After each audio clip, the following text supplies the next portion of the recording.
Salut tout le monde et bienvenue à Loin de Sans Foot. Olivier Brett avec vous en compagnie de Jean Gounel et Sidney Fauveau. Messieurs, dernière de l'année. Oui. On a sorti les accoutrements d'occasion. En fait, je vous ai pogné de court un peu aujourd'hui. Je vous ai pas dit ça, mais je suis tombé là-dessus hier.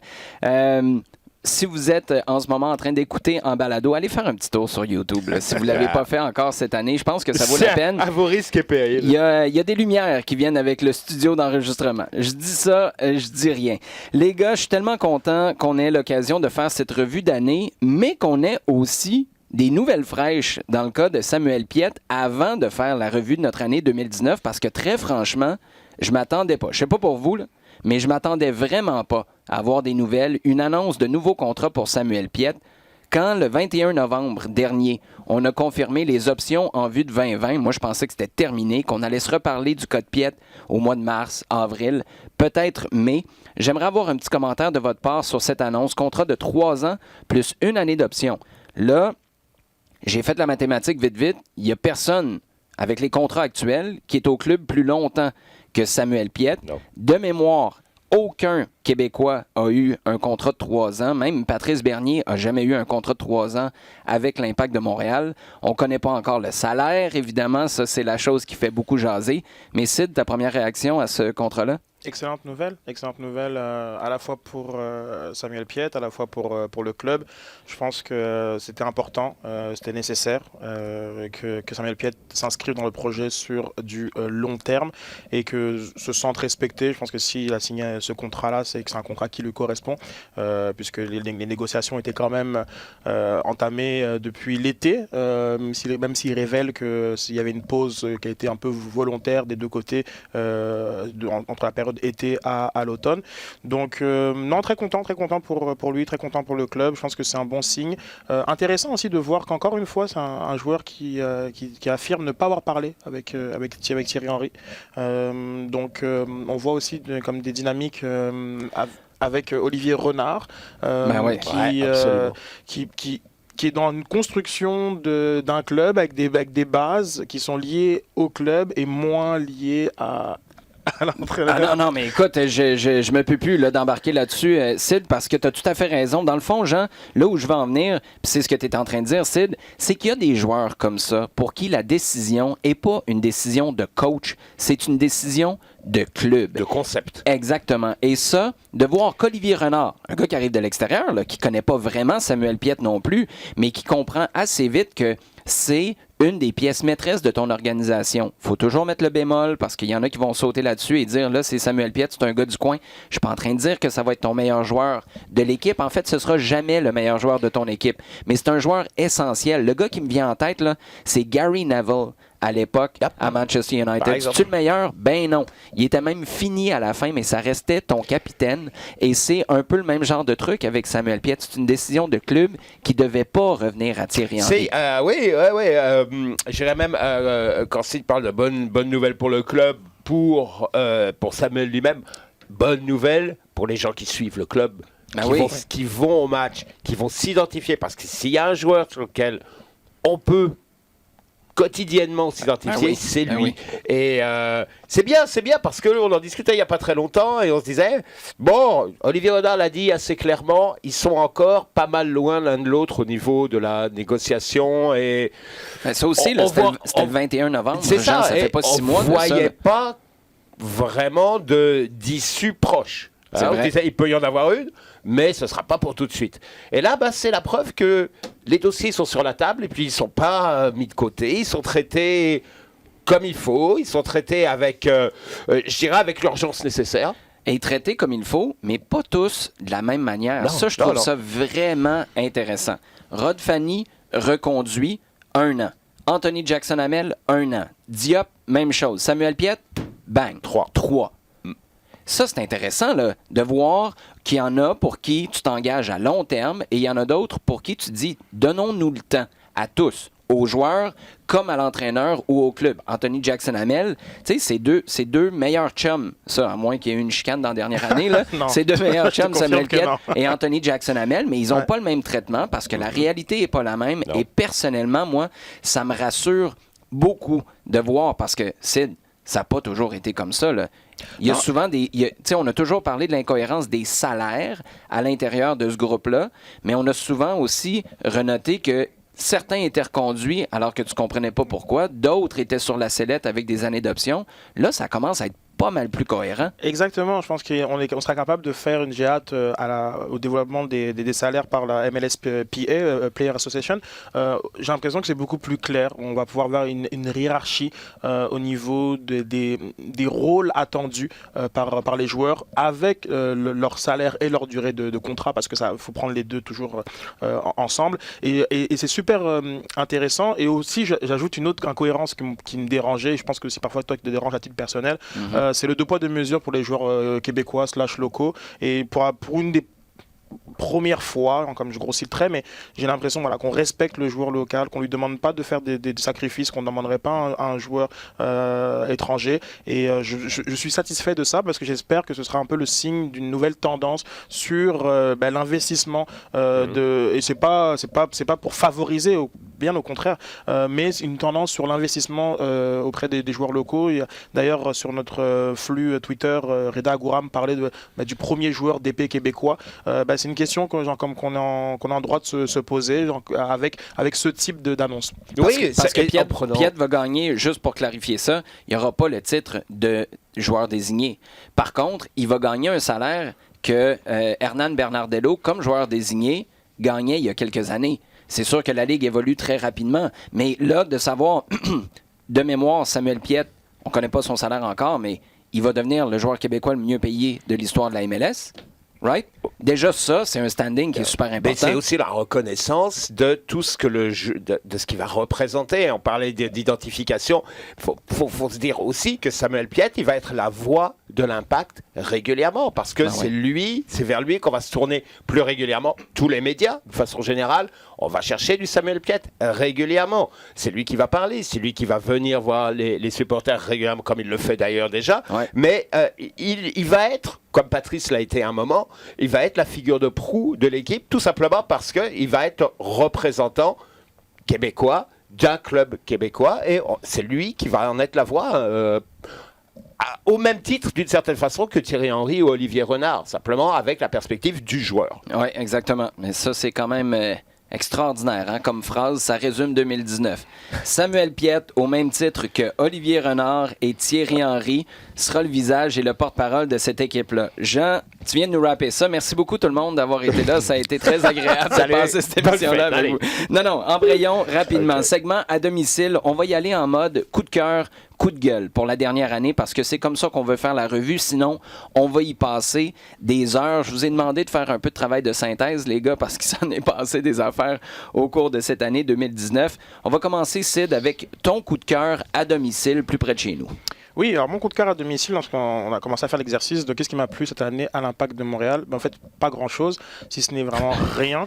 Et je me suis rappelé que la fois où j'avais vraiment le sourire aux lèvres, il y en a eu 2 d'ailleurs, cette année au Stade Saputo, c'est quand le Brésil est venu et c'est quand le Real Madrid s'est entraîné. Donc oui, c'est très Eurosnob, j'en suis désolé, mais vraiment les fois où je me suis rappelé que c'est un sport qui me remplissait de joie et de sentiments vraiment plaisants, c'est la fois où j'ai pu voir les anciens de l'Impact de Montréal et de voir Didier Drogba, Cameron Porter, Justin Mapp, même Nick DeSantis, et tout le monde sur le terrain contre Cafu, Gilberto Silva.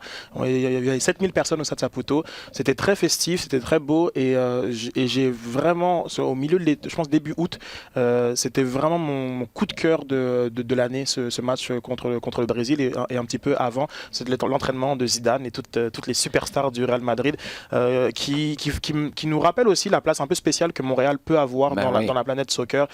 C'est fou. Je pense parfois on ne prend pas le temps de réaliser, mais au-delà de tout ça, Montréal est choyé, et est une ville choyée dans le monde du soccer, et que pour beaucoup d'atterrir ici, finalement, mais c'est une chance, et ces 2 événements ont été mes coups de cœur de l'année. Bon, là c'est pour la vérité à cette heure. C'est le but d'Harry Novillo contre le Crew de Columbus au Stade Saputo. Non?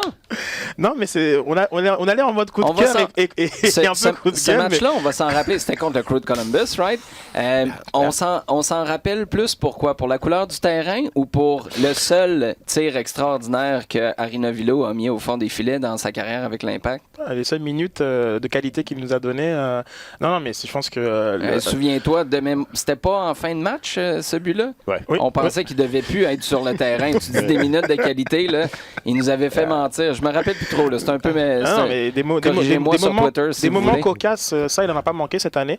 Mais oui, après, comme au niveau des plaisirs pris au Stade Saputo, malheureusement, c'est pas forcément le bleu, blanc, noir qui nous les a donnés. Jean, à domicile, c'est pas nécessairement l'Impact de Montréal. C'est un peu partout en Amérique du Nord. Puis toi, tu nous fais un hybride Amérique du Nord-Europe.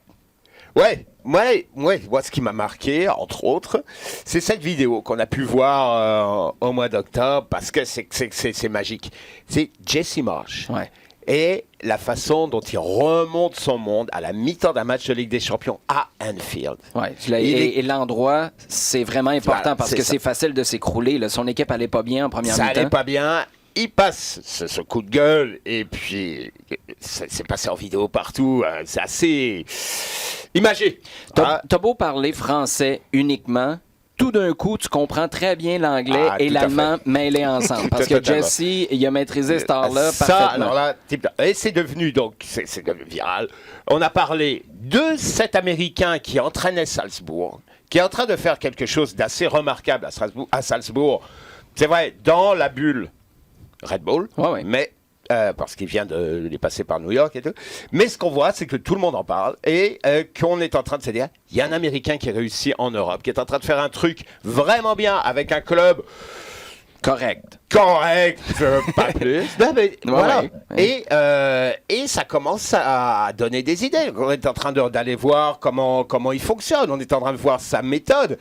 Un jeune dynamique. Et je me dis, c'est pas obligé de s'arrêter là. Et que c'est vrai qu'il y a eu des expériences un peu ratées, je pense en particulier à Bob Bradley, mais c'est une autre génération. Et que là, par contre, la porte est ouverte pour que des entraîneurs, on parle des joueurs, oui, ça y est, les joueurs maintenant, il y a un flux qui se fait dans les deux sens. Mm-hmm. Pour les entraîneurs, on a vu le flux venir ici. Des joueurs devenus entraîneurs comme Vieira ou Henry. On a vu des entraîneurs confirmés, Martino, venir ici. Il restait ce mouvement-là dans l'autre sens. J'espère que Jesse Marsch est un précurseur parce qu'il y a vraiment de quoi aller chercher. Il y a des entraîneurs qui sont vraiment capables de franchir un pas. Et quand je dis franchir un pas, ça ne veut pas dire que forcément c'est de la meilleure qualité, mais il y a les moyens, il y a d'autres choses que l'Europe peut leur offrir pour franchir le pas supplémentaire et devenir vraiment, vraiment top. Quitte à revenir par la suite. Une fois que tu as ramassé toute cette expérience. Absolument. Peut-être que dans l'avenir, il sera entraîneur de la sélection américaine. Peut-être qu'il prendra Seattle ou le LAFC. Je ne sais pas. Mais effectivement, c'est dans la très bonne direction. Et c'est ça que j'ai trouvé génial. Alors, oui, c'est concentré sur une image et qu'une image un petit peu cocasse ou assez symbolique du fait, comme tu dis, que c'est à Anfield, un Américain avec un club autrichien à Anfield et non, mais c'est ce qui est arrivé par la suite. Mais voilà. Parce qu'en deuxième mi-temps, son équipe s'est réveillée et a fait une performance exceptionnelle. C'est pas juste un speech là, de lancer compte puis après ça, tout s'écroule. Là. Au point que Liverpool va jouer son dernier match de Ligue des Champions à Salzbourg et que c'est encore la qualification qui est en jeu et qu'elle n'est pas acquise même à la mi-temps de ce match-là. Donc on a beaucoup parlé avant ce dernier match donc de Salzbourg et de Jesse Marsch, en particulier par les médias anglais qui cherchaient à mettre un certain angle, mais c'est la preuve qu'il y a de la qualité et que Salzbourg, dans un groupe avec Liverpool et Naples, se retrouve en Ligue Europa. Ils vont jouer Francfort. Waouh! C'est bien, on va les suivre, on va regarder ce qu'ils font. Et c'est vrai que moi, d'un coup, je me dis, tiens, j'ai envie de regarder ce que fait Jesse Marsch à Salzbourg. As-tu remarqué, Sid? Jean, il ramène pas Jesse à Montréal. Non, vraiment pas. Il l'envoie à Seattle, il l'envoie à LA. Non seulement il l'envoie ailleurs, mais il l'envoie sur la côte ouest. J'ai l'impression que... Connais-tu des choses sur Jesse ou ses impressions qu'on connaît pas? Ça avait été discuté à cette période-là, d'un éventuel retour, et je pense que même... À Montréal? non, ça a été discuté comme par des partisans et autres. Et je pense que tout le monde collectivement était d'accord pour dire que ça n'arriverait jamais et que il serait pas... tu sais quoi, avec la nouvelle réalité, qui sait? C'est vrai. Qui sait? Bon point. Mais aussi, genre, comme qui serait jamais devenu aussi le coach qu'il est devenu et l'homme qu'il est devenu. Ben non. S'il n'avait pas fait un tour de voilier pendant 1 an. Entre autres. Ça a commencé comme ça. Non, C'est vrai. Je dis ça à la blague, mais je le pense parce que ça montre une ouverture d'esprit qui se concrétise après en je m'en vais adjoint à Leipzig pour finalement devenir entraîneur-chef à Salzbourg. Oui, il y a une porte qui s'ouvre pour les Américains, mais pas pour tous les Américains. Il faut que tu aies un certain profil qui est ouvert sur le monde. Et Jesse Marsh, Jean, tu as tout à fait raison de le souligner, en est un très bon exemple. Sid, je suis un peu déçu. Pourquoi? Ton coup de gueule, parce que là, je me fais un spécial à Rinovilo pour finir l'année. C'est pas l'histoire du passeport. Non. Non. Okay. C'est très, très cocasse et même un peu pas ridicule là, aussi. Je suis en train de te faire un setup monumental. Non. Toi, ton coup de gueule touche à celui qui a embauché, recruté le gars qui a oublié son passeport. Oui. Mais oui, franchement, quand je me suis retourné sur l'année 2019, le moment où effectivement, j'étais le plus affecté, je pense que négativement, ça a été lors du congédiement de Rémi Garde. J'ai plein de questions. D'abord, pourquoi? C'est quoi l'élément de ça? Parce qu'on en a parlé dans l'ordre puis dans le désordre, sauf que maintenant, on a quelques mois de recul qui peuvent peut-être permettre de remettre certaines choses en perspective. C'est quoi qui t'irrite encore de ça? Tout mérite de ça. Je pense que le congédiement à la base, il devrait encore être là. Où il aurait dû finir l'année. On est dans un monde où Olivier Renard a pris sa place en tant que directeur technique, où Thierry Henry est arrivé à la barre de l'Impact de Montréal. Ils n'ont pas encore joué un match de foot, hein, on va le rappeler, mais dans ce contexte-là, c'est vrai que ça nous relativise les événements. Sauf qu'au moment du congédiement, lorsque Kevin Gilmore dit que la légalisation de Dallas à la 93e minute l'a fait en sorte que quand il a pris l'avion pour aller en Europe, là il réfléchit à est-ce que ce coach-là est le bon coach et je le vire et le lundi je prends Wilmer Cabrera qui s'est fait virer de Houston, ben moi je l'achète pas. Pour moi, c'est un grand foutage de gueule. Et puis sincèrement, c'est à ce moment-là que je me suis dit... Parce que ça traînait depuis longtemps, dans le fond, c'est ça que tu étais en train de dire? Moins que ça traînait depuis longtemps, c'est que genre d'un point de vue sportif, au moment où je pense qu'il y a une mini trêve début septembre, et qu'ils avaient genre comme une série de 5 matchs sur 7 à domicile, dont la finale du championnat canadien aussi à jouer. Je pense que si tu es arrivé jusqu'à ce moment-ci avec ce coach-là, genre comme la moindre des choses est de lui donner l'opportunité de pouvoir finir la saison. Ils sont entre guillemets dans les objectifs, c'est aussi plate que ça a l'air, mais ils sont 7e, donc au-dessus de la ligne rouge, et ils sont en finale du championnat canadien. Je pense que les deux objectifs de début de l'année, c'était faire les séries et gagner le championnat. Il n'y a aucune raison sportive que j'achetais pour congédier Rémi Garde. Puis je l'ai dit, moi j'ai pas trouvé de coup de cœur au niveau de l'Impact de Montréal. Bien sûr que je me suis ennuyé toute l'année et que son jeu pragmatique, défensif et plein d'incohérences, c'est un club médiocre. Donc je vais pas vendre que Rémi Garde nous a émerveillés, mais sa décision au niveau genre comme du scénario du match de Dallas qui justifierait, et ensuite l'embauche de Wilmer Cabrera. C'est là le truc, parce que moi, qu'on décide, j'avais cette position-là à l'époque et j'ai encore cette position-là aujourd'hui. Qu'on décide de congédier Rémi Garde parce qu'on sent que ça s'en va nulle part. Tu as raison, c'était au-dessus de la ligne rouge, mais c'était en chute libre. Cette équipe-là, en début de saison, a été phénoménale. Sur les 9 premiers matchs sur la route, c'est 4 victoires, 2 matchs nuls, puis ce qui reste de défaite. À Kansas City. Exactement. Oui, ça, c'est catastrophique, là. Sauf que tu finis ton année avec 17 matchs sur la route, tu as encore 4 victoires, 2 matchs nuls. Ça s'en allait nulle part. Je comprends que tes matchs sont à domicile pour la plupart sur ce qui reste comme fin de saison. Mais là où ça marche pas, et là où moi j'ai eu une grosse inquiétude, je suis un peu rassuré depuis parce qu'Olivier Renard, Thierry Henry, la façon de gérer les dossiers, Samuel Piette, on en a parlé tantôt.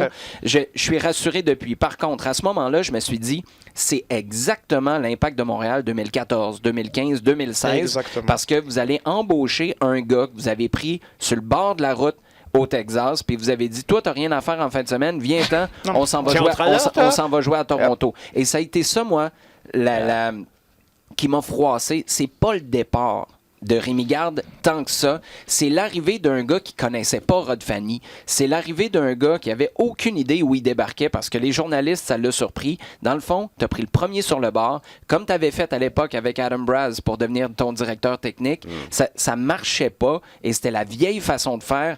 Depuis, ça s'est replacé un peu. Mais Wilmer Cabrera, écoute, ce bilan-là de fin de saison, Sid, ça va être... Non, mais ça résume tout. Là. C'est à lui que tu as donné l'odieux à quelque part de la fin de saison, alors que, comme organisation, ce que tu aurais pu faire, c'est donner la corde à Rémi Garde pour se pendre ou se sortir du trou. Le problème, c'est que tu voulais probablement pas qu'il sorte du trou ou tu y croyais pas du tout. Rendu là, c'est correct, mais tu peux pas amener Wilmer Cabrera. Ça n'a pas d'allure. Ça. Ah non, mais c'est ça. Il faut vraiment se projeter à cette période-là où je pense que le bilan, et c'est un peu genre le sommet de tous les points de presse et les scrums qu'on a pu avoir avec Wilmer Cabrera, d'un coach qui n'était pas à sa place et passe pas par un manque de compétences, non, parce que ça ne fitait pas et que parce que le mandat qui était donné d'un coach intérimaire, mais qu'on ne veut pas dire qu'il est intérimaire, faisait en sorte qu'on est dans une situation... un pataquès complètement regrettable et qui fait que à ce moment-ci, on en a parlé à l'émission, mais de nombreuses personnes décrochaient complètement de l'Impact de Montréal. Et on parle de personnes qui étaient fans depuis des années, match après match, et qui se disaient mais dans quoi je mets mon énergie, mon argent, qu'est-ce que je fais là? Et effectivement, je pense que voilà, oui, ça a été sauvé parce que Clément Diop est marché sur l'eau durant les finales du championnat canadien, mais c'est un grand n'importe quoi qui a été vécu, et même la gestion du Rod Fanny. Je veux dire, on annonce son retour pour l'année 2020. Rod Fanny, il a passé 3-4 semaines à courir autour du centre Nutrilé sans comprendre pourquoi il n'était pas dans l'alignement. Et c'est des choses qui... et c'est des choses qui, comme cette période-là, particulièrement, c'est un vaste coup de gueule que je suis content, en tout cas j'espère que les éléments sont en place pour que ça ne se reproduise plus. Du côté du Canada, Jean, cette année, on a gagné un premier match contre les États-Unis depuis, c'était 1985. Yeah. Alphonso Davies est en train d'exploser en Europe. Alphonso Davies est parti pour 22 millions des Whitecaps. Bon, on l'a appris l'année passée, mais c'est arrivé au mois de janvier. Tu as Jonathan David, qui est extraordinaire en Belgique, mais ton goût de gueule, c'est quand même le Canada. Ouais, parce que et je reviens à ce quart de finale de la Gold Cup. C'est un peu rabat-joie ton affaire. Totalement. OK, vas-y, c'est parfait. Tant que c'est attends, alors là, on annonce en début d'année que John Holman arrive à la tête de l'équipe. Tout va très bien, fantastique. Les choses se mettent en place, effectivement. On dit et c'est vrai, il y a une belle génération qui arrive. Ouais.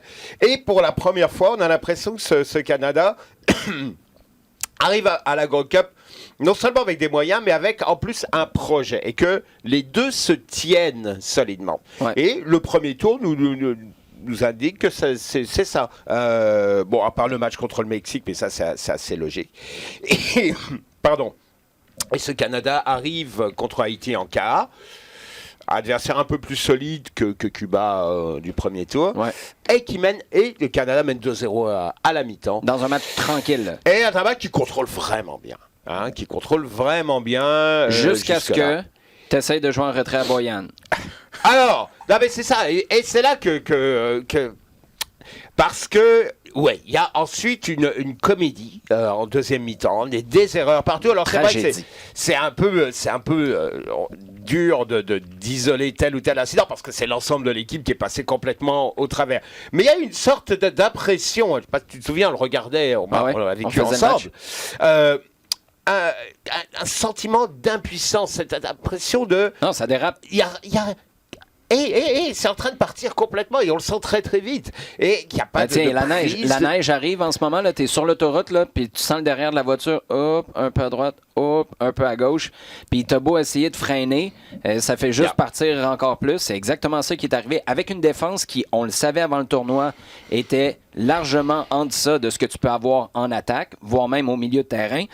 Parce que cette année, Scott Arfield, au milieu de terrain, a été vraiment bon. Mais malgré cette force de frappe en attaque, un milieu de terrain beaucoup plus solide qu'on l'avait au cours des années précédentes, ben c'est en défense. Puis Boyan a été bon sur certains matchs à la Gold Cup, mais sur ce dernier match-là, Ben, tu t'attendais à plus de leadership. Alors, tu vas me dire, OK, c'est vraiment un accident parce que c'est vrai que tu peux te dire, OK, il y a un gars qui va connaître un match vraiment moins bon, mais ça va être compensé parce que les autres vont assurer à peu près. Et là, effectivement, d'une façon générale, c'est tout l'ensemble qui a connu 45 minutes de cauchemar. Parce que là où je suis un peu, où je trouve ça rétrospectivement, c'est que c'était vraiment un moment historique. C'était vraiment un moment d'aller chercher, de faire quelque chose. Et comme je le dis, avec un projet. Oui, il y a eu des meilleurs résultats à la Gold Cup, il y a eu une victoire à la Gold Cup, mais ça donnait l'impression d'être monté un petit peu au petit bonheur. Ouais. Il y avait des bons joueurs, on va faire un truc, on fait un truc fantastique, genre la Grèce 2004. Exact. Là, on sentait qu'il y avait un projet, qu'on partait de là, qu'on voulait arriver là, et que les étapes, elles étaient... On cochait des cases et que ça avançait. Et cette défaite-là et la façon dont ça s'est passé, on peut se poser la question, est-ce qu'ils ne sont pas encore en train de traîner ce match-là et jusqu'à quand ils ne vont pas traîner ce match-là dans le bagage? Et c'est vraiment pour moi le point noir de l'année, c'est cette opportunité avec la façon dont c'était enrobé, préparé, présenté et la façon dont elle est passée entre les doigts. On va accélérer, les gars, parce que le temps file rapidement. En temps additionnel maintenant, Jean, ton coup de cœur à l'international pour l'année 2019. Klopp et Liverpool. Klopp et Liverpool, parce que ce qu'ils font... Est-ce que je vous ai déjà dit que Jürgen Klopp, je le veux comme meilleur ami? Je pense que je vous l'ai dit 15 fois, je vous le dis une 16e fois, puis je vais probablement me rendre à 102. Tout le monde. C'est exactement. Mais... Sachant que l'année passée, là, c'est une grosse déception. Tu arrives à court en Premier League, mais tu as au moins le luxe de dire, pour vrai, là, on peut pas faire grand-chose de plus. On peut pas faire grand-chose de plus. On a gagné la Champions League, mais de voir qu'après, t'enchaînes avec la prochaine saison, tu repars sur les chapeaux de roue encore, et là, tu arrives au temps des fêtes, au moment d'enregistrer l'émission, tu as 14 points d'avance sur Manchester City, tu en as 10 d'avance sur Leicester. Et là, on va faire attention à ce qu'on dit de Leicester, là, parce que j'ai pas l'impression qu'ils sont capables de tenir la route. En même temps, on a dit ça toute l'année. En 2015-2016, on va faire attention. Mais c'est surtout ça qui est impressionnant en 2019, c'est d'enchaîner sur une nouvelle saison puis d'être sur le point là, de gagner ton premier titre en 30 ans. Ouais, et on parlait de projet et de la façon dont il est en train de le bonifier. Parce que la première année, et on voit cette équipe qui fait ce pressing complètement malade et complètement fou, on dit « Waouh, c'est bien !» Mais la façon dont ça évolue continuellement après, parce que ça c'était il y a 2 saisons, la saison suivante, il y a eu encore un petit quelque chose, un petit plus. Et puis cette saison-là, on voit la progression, une progression qui est dans le jeu, une progression qui est aussi dans l'épanouissement général, même de Klopp d'ailleurs, qui devient... Qui dépasse un petit peu le cliché dans lequel il était au début, là, le metal football, etc. Il devient quelqu'un qui en donne un petit peu plus. Moi, je trouve que c'est vraiment l'exemple d'une organisation et d'un personnage qui en est le symbole, qui est en train de se bonifier de façon extraordinaire. Sid, toi, tu nous ramènes au mois de juillet dernier. Ah oui, mon coup de cœur de l'année, c'est définitivement la Coupe du Monde féminine qui a lieu en France. Énorme succès dans l'organisation, énorme succès sur le terrain et la qualité du jeu. Je pense que voilà. Et pourtant, je t'interromps, mais il faisait chaud. Oui. Il faisait 40. Non, mais on a tellement parlé de la qualité du jeu, puis on a eu l'occasion pour une autre revue à la radio aussi de jaser ensemble au cours des derniers jours. Et on parlait de ça, puis ça m'est pas venu en tête. Il faisait 40 degrés. Non, c'est vrai. Et d'avoir une qualité de jeu aussi intéressante que ça, il faut vraiment lever notre chapeau à toutes les filles qui ont participé à ce tournoi-là. Une très grande réussite, une énorme vitrine. Je pense que le foot féminin a définitivement basculé dans une autre dimension grâce à cette compétition. Donc c'est énormément de coups de cœur. Je pense que je l'avais dit en ondes dans le podcast. L'Angleterre, énorme coup de cœur. Je pense que ce match Angleterre-États-Unis, pour moi, l'un des 3 plus beaux matchs de l'année. C'est vrai que tu as invité Lucy Brown à bruncher pour le temps des fêtes? J'ai envie de un grand brunch avec Samantha Kerr, avec Lucy Brown, avec tout le monde, avec Megan Rapinoe, avec Wendy Renard. Et non, moi j'ai pas découvert le foot féminin là, mais la vérité est que depuis 2015 où j'avais vraiment apprécié la Coupe du Monde qu'on a vécue ici au Canada, c'est quelque chose que je suis, puis maintenant qui devient une vraie grosse partie de, tu sais, dans de Mario la culture Kart, foot. là, dans Mario Kart, quand tu te promènes, puis là, tu essaies d'accélérer, mais à un moment donné, tu vois la rampe là, avec les flèches, là. Puis t'embarques là. C'était ça la Coupe du Monde pour les femmes. Exactement ça. Et je suis content que ce gros succès télévisé, plus d'1 milliard de téléspectateurs, aussi au niveau dans les stades. Mais je pense que voilà, il faut encore aller plus loin. J'espère que Tokyo 2020 va être aussi un très bel événement pour le volley féminin, parce que on le rappelle, chez les femmes, ce sont les seniors qui jouent, contrairement du côté masculin. Donc la Coupe du Monde féminine, voilà, énorme coup de cœur et bravo aux Américaines qui étaient attendues de partout et qui ont réussi à reconquérir leur titre. Je pensais que tu allais dire qu'ils ont réussi à battre la Thaïlande dans le lever de rideau, mais ça, c'est un autre dossier. Sid, on va poursuivre avec toi.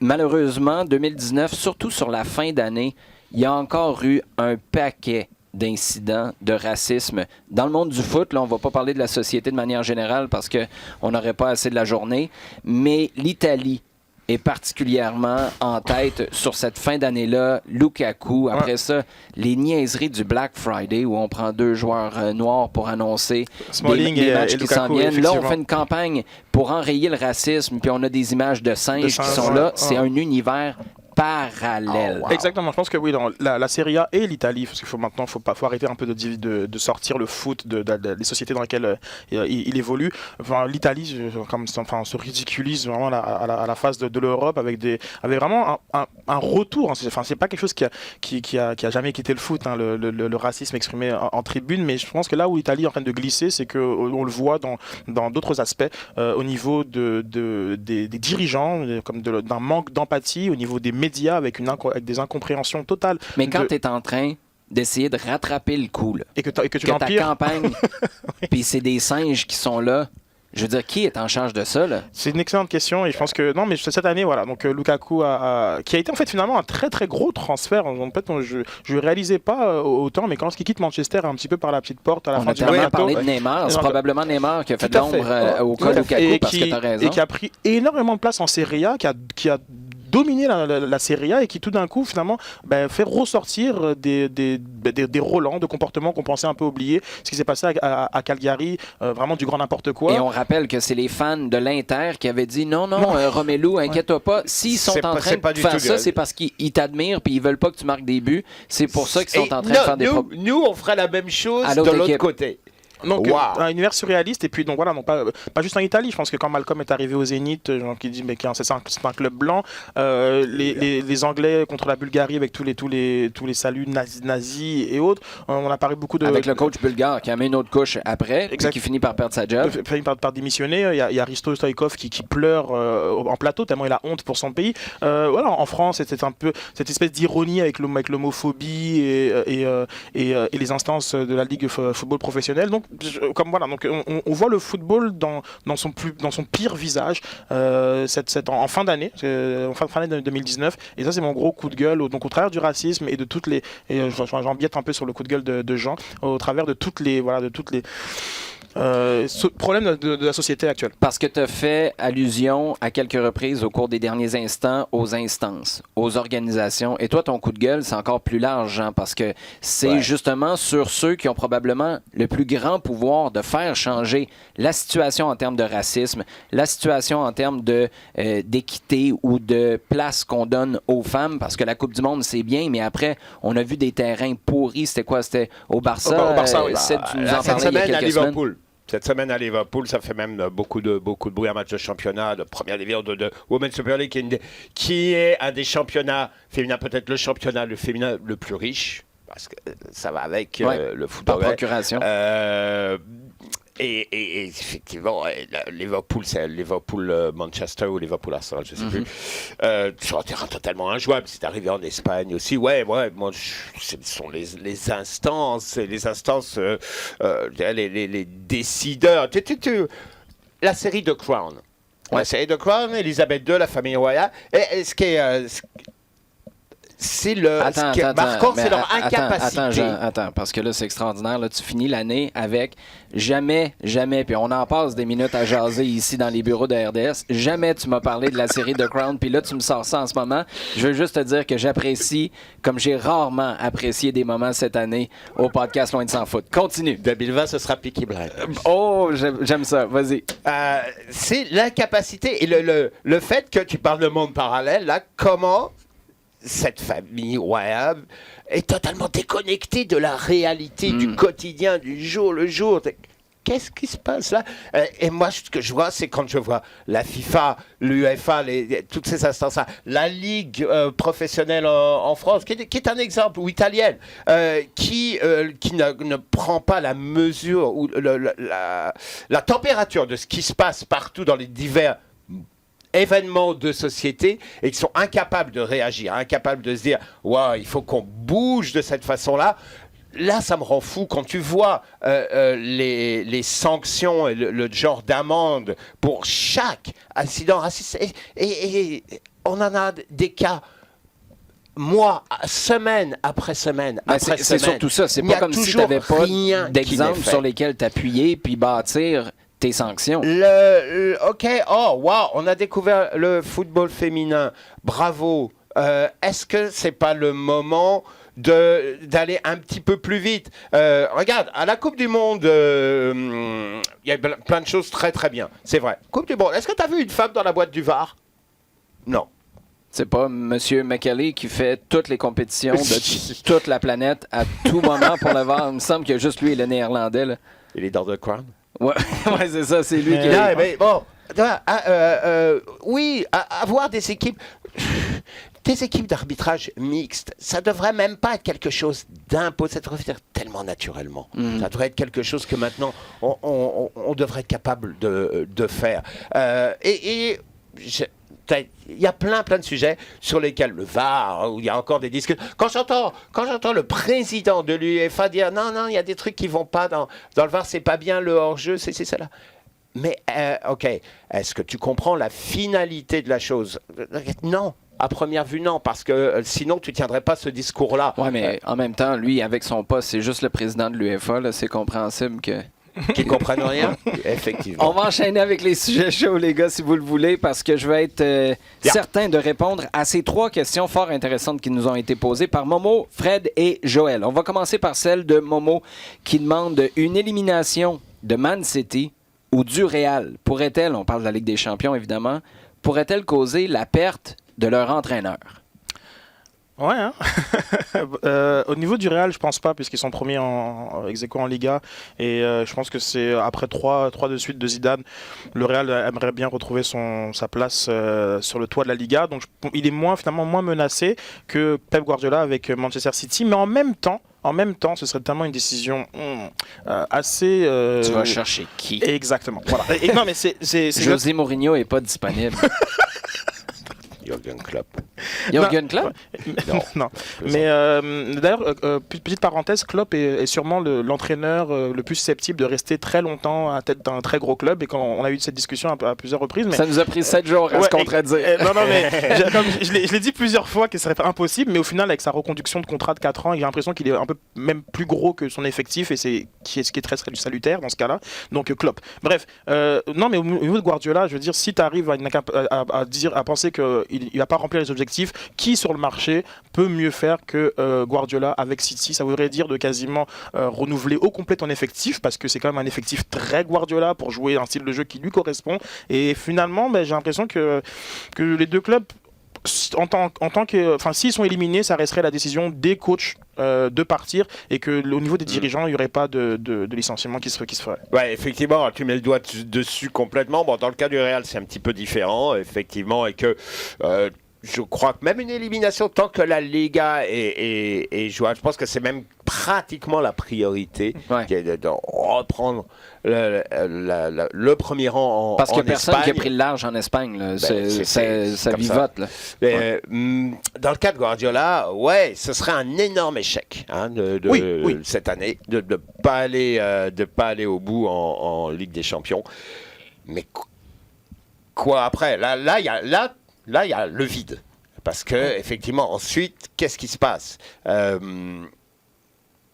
Plus de Guardiola, oui, comme tu dis, c'est tout un projet avec l'effectif qui va derrière, qui est à remettre en question. Et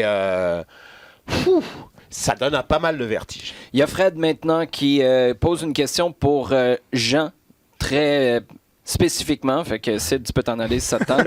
Est-ce que Jean peut nous parler de la Coupe intercontinentale de 1981? Ça, pour remettre en contexte, c'est parce que samedi, on va le présenter d'ailleurs sur les ondes de RDS2, ce sera la finale de la Coupe du monde des clubs de la FIFA entre Liverpool et Flamengo. Et là, ben, c'est un petit cours d'histoire qu'on nous demande de faire avec ce match en 1981. Coupe intercontinentale, c'était 81. Bon. Elle existait à ce moment-là depuis 20 ans, elle vient des années 60. Création de la Copa Libertadores, qui est pendant de la Coupe des Champions en Europe. Ouais. Donc, affrontement entre le champion de l'UEFA, le champion de la CONMEBOL. Ce sont des matchs. La Coupe intercontinentale a toujours été organisée par les deux confédérations. Ça n'a jamais été organisé ni sanctionné par la FIFA. Hein. Ouais. Donc, c'est vraiment quelque chose entre les deux. Et ce qui se passe, c'est que pendant longtemps, dans les années 60, début des années 70, ça devient une bagarre monumentale. Sur le terrain, c'est complètement fou. C'est des joueurs, Milan par exemple, qui arrivent en Argentine, ils rentrent sur le terrain, ils se font arroser de café brûlant. Bilardo, qui était joueur, qui est devenu entraîneur après de l'Argentine, qui avait une aiguille dans la poche de chaussure, et puis qui piquait les adversaires. Des choses un peu moins drôles, vraiment des joueurs qui se font brasser par la police, frapper sur le terrain, etc. Bref, ça dégénérait vraiment dans les années 60-70, au point que les équipes européennes ne voulaient plus participer. D'accord. Et Liverpool, 2 fois champion d'Europe dans les années 70, refuse de participer à ces...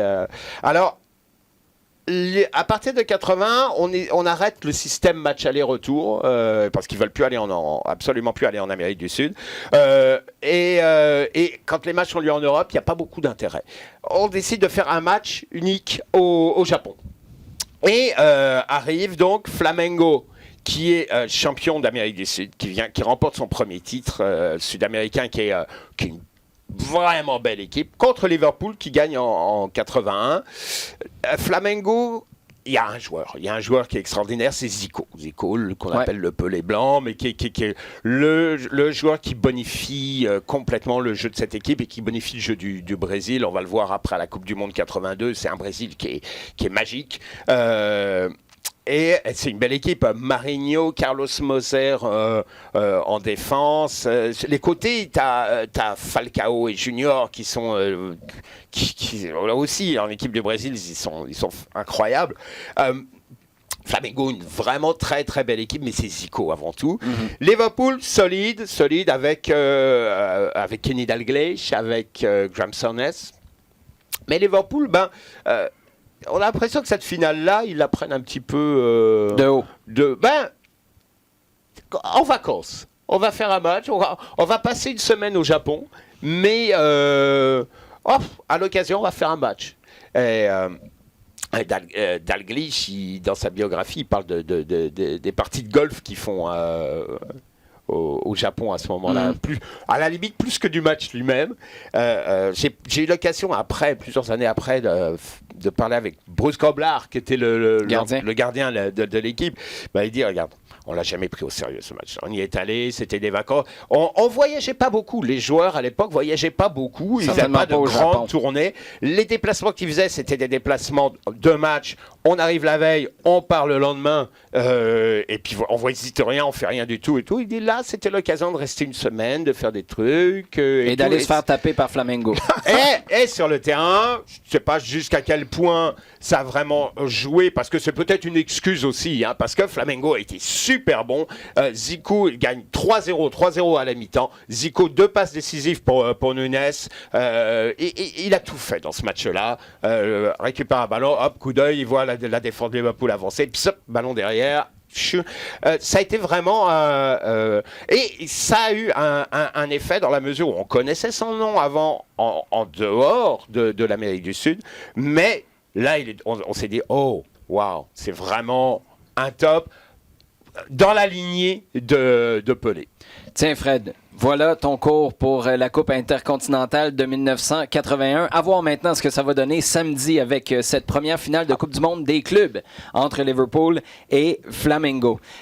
Joël, maintenant, Sid nous demande, après la bonne nouvelle pour Rod Fanny, qui est reconduit en 2020 pour 1 an, Samuel Piette, 3 ans plus 1 année d'option, ce qui veut dire qu'il pourrait être là jusqu'à la fin de 2023. Pouvez-vous me donner un numéro 9, une piste entendue ou vos envies pour l'Impact de Montréal? Moi, j'ai une chose en tête, mais je te laisse avec un court commentaire peut-être sur l'attaquant ou une piste. En as-tu une? Ouais, Nacho Piatti. Bon. Les grands esprits se rencontrent, mais les fous sont rarement en désaccord. Fait que là, je sais pas on est dans quelle catégorie, mais j'en parlais avec des collègues cette semaine. Moi, je suis 100% contre l'idée que Nacho Piatti est un attaquant. Ceci dit, là, tu sais pas si ça y tente de revenir. Fait que tu peux pas bâtir ton plan de match pour l'année prochaine autour de lui comme tu l'as fait sur les années passées. Lassi Lapalainen va revenir. Lui, c'en est un en qui tu peux investir. Et là, je parle de Joey Saputo qui a et l'Impact et Bologne. Si tu veux t'acheter des buts, Piatti va t'en marquer. Il va peut-être t'acheter du temps aussi jusqu'au mois de juillet. Là où tu auras peut-être une meilleure occasion d'aller recruter un attaquant de premier plan que tu en auras au mois de janvier, sans dire en catastrophe, mais en mode précipité, avant que la Ligue des champions commence. Nacho Piatti en attaque? Je peux pas croire que je dis ça, puis j'y crois. Mais pour le moment, là, sans que ça te coûte bien plus cher et que tu sois capable d'utiliser au maximum ton effectif. Sinon, la Palainen est sur le banc, là. Non, effectivement. Donc, non, je dis pas vraiment ça à la blague, mais genre que j'aime beaucoup la fenêtre du 6 mois pour le mercato estival, post-Euro 2020, pour l'Impact de Montréal, parce que de toute façon, je crois pas que, comme le numéro 9 dont l'Impact a besoin, ils vont le trouver d'ici quelques semaines. À moins que, quand même, parce que là, un petit bémol sur le travail d'Olivier Renard, que je saluais, qui disait aussi qu'il avait beaucoup de temps d'ici à la Ligue des Champions, donc j'ai vraiment hâte au niveau de l'ouverture du mercato hivernal, de voir, comme je veux une signature quasiment dès l'ouverture du mercato hivernal, et j'espère qu'il travaille sur des dossiers pour répondre à... La semaine dernière, par contre, je m'entretenais avec Kevin Gilmore dans son bureau au Stade Saputo et il semblait pas parler d'un recrutement très agressif. Là. Il parlait plus d'un effectif qui est presque complet pour le moment. Ça reste à suivre, évidemment. Par le numéro question. Actuellement, aujourd'hui, quels sont les attaquants de pointe que l'Impact a dans son effectif? Anthony Jackson-Hamel, Maximiliano Ruti, point. Nacho Piatti. Ensuite, Piatti, Boyan. C'est pas vraiment. Non, je sais, mais c'est ça que je te dis. Là, c'est même pas un attaquant. Point. Et puis, bon, dans le système. Enfin, non, mais c'est donc. Il y a des choix. Tu peux même rajouter Boyan. Oui. Oui, mais je reviens au fait que Piatti, là, c'est un gars qui travaille, qui carbure à l'affectif. Là, d'un point de vue affectif, ça fonctionne pas. Il est pas heureux pour quelque raison que ce soit sa femme. Tu lui dis, regarde, viens, pendant 6 mois, tu vas jouer comme attaquant. Je le répète, là, c'est pas un plan que j'aime parce que je trouve pas, mais je pense que pour tirer un maximum, pendant que Thierry Henry trouve ses repères, pour t'assurer que tu as un maximum de bons joueurs sur le terrain en même temps, je serais capable de vivre avec. Mais c'est pas un attaquant, Nacho Piatti. Non. Wow. Non, mais dans un binôme avec Boyan et même. Tu sais jamais. Je trouve ça très intéressant parce qu'il va chercher ses buts. Il va aller chercher ses buts, ça c'est sûr. Bon, on parle comme ça. D'abord, il faudra savoir un petit peu ce que Henry veut faire. Quel va être son projet de jeu? Parce que ça, on ne le sait pas. Hein, quand il arrive, qui dit je veux une équipe offensive et qui donne du spectacle, mais qui soit capable de gagner des matchs aussi, c'est à peu près tout ce que les entraîneurs disent, même Trapattoni. Maintenant, un vrai projet de jeu. Comment ça va s'organiser? Comment ça va se présenter? Qu'est-ce qu'on va faire? Est-ce qu'on est plus sur la rétention du ballon, sur du jeu rapide? Quel est son projet de jeu? Et à partir de là, on verra un petit peu avec quel personnel ça va se faire, de quelle façon et avec quel joueur. Parce que selon le concept, tu peux faire jouer Piatti, tu peux faire jouer Boyan à des postes très très différents et dans des concepts complètement différents. Donc on a une meilleure idée de ça déjà. Après, on verra quelles sont les nécessités. Messieurs, Je vous souhaite de très joyeuses fêtes, un excellent début d'année 2020. Merci. Absolument. Ça a été un grand plaisir de partager le studio avec vous au cours de la dernière année.